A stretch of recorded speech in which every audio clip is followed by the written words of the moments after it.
Hello, I'm Pete, and welcome to Hunting for DirtBags, where we get into the down low, nitty gritty, dirty aspects of the hunting world. This episode, we're going to talk about my start in hunting. Alright, so some facts about me. I didn't actually get started in hunting till a little bit later in life, actually. Basically, I moved around a lot as a kid, and my dad went hunting in California when he was living there, when my grandfather was stationed there with the Air Force. He really didn't hunt a lot as a kid, and neither did my mom. For that fact. So it was something that if I wanted to get involved with hunting, I had to do myself, and that was made probably evidently clear throughout my childhood. I've been shooting my whole life. I think I got my first gun when I was 12. There was a previous time when I was a shooting instructor with the Boy Scouts for a summer, or actually a couple summers at a summer camp with both shotgun and rifle and archery, actually. And so, I've had a lot of experience in adjacent fields to hunting, but never quite got to hunting. And when I was growing up, maybe I had a couple friends who hunted as well, but I never crossed that line of going hunting until I was late in my 20s. That being said, I got a late start, but I hit the ground running, and I've loved every single second of it. Great time. I would recommend it to anybody. I have taken people out in my few years hunting here who have asked me, like, hey, you just got started in hunting. What's it about for you? Like, why'd you get into it? And then I say, well, let's go. And so I usually take them out and they say, okay, now I see why you like it so much. All right, my first interest in hunting. My first interest in hunting came late into my 20s. I think I was 27 when I passed hunter safety. I'll talk about that in a second.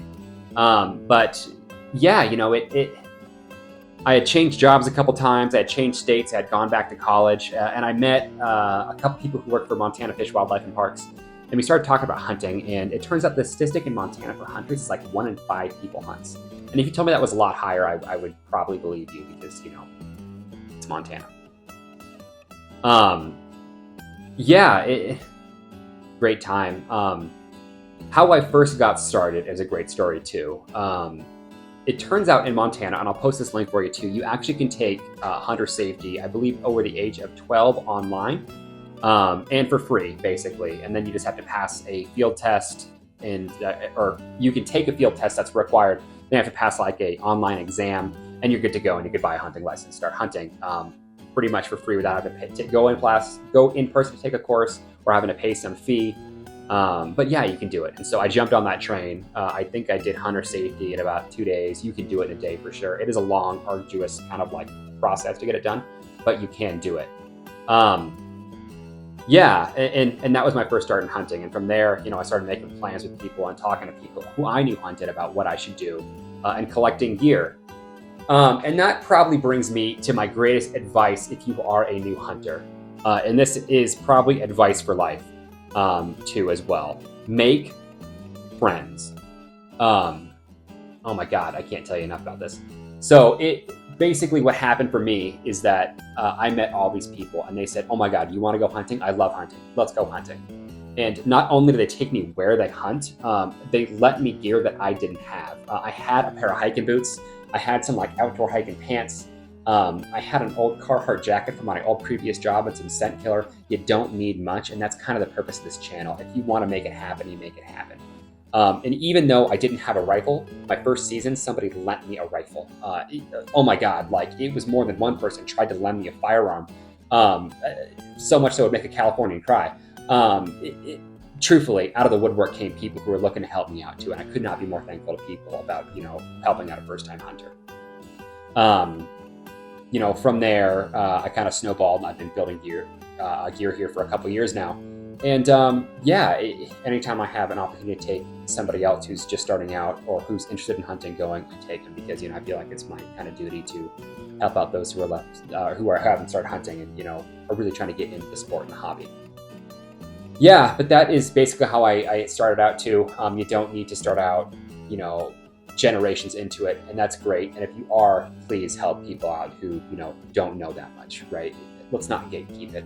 Sure, you can if you want to. And you don't have to tell them where to hunt, and you don't have to quite tell them, exactly where the animals are or exactly what's going to happen. That's not exactly what you have to do. But, providing words of encouragement and just some simple advice goes a long way. Okay, and finally, what I want to say here is hunting, this is great advice for, and it really has worked out for me. And it's one of my life's kind of mottos and my goal. It's something that I feel like outside of hunting, we should all try to do. And that is, don't be afraid to try new things. Some of them you're going to absolutely hate. Some of them you're going to absolutely love. There's no knowing until you get it done. I'm sure the first person to put boards on their feet and hurl down a mountain was called insane. The second person tried it, and now skiing is a massive thing. You never know, right? This world is so big, and it's full of so many limitations, right? Don't let your attitude be one of them.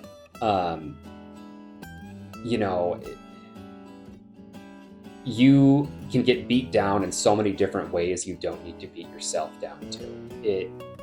It's horrible. You'll see people do it and they think, I could never do that. Yes, you can.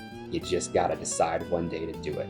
You'd be surprised at how many things are actually choices that you made in your lifetime.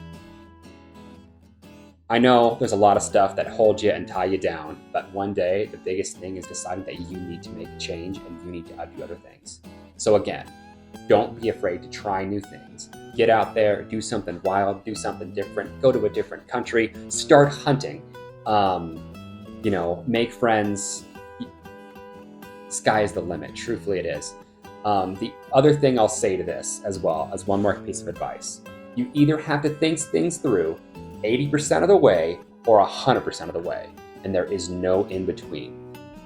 If you try to think something 100% of the way through, though, here's the problem. You're gonna get hung up about 95, and you're gonna be splitting hairs going, I don't know, him and Han.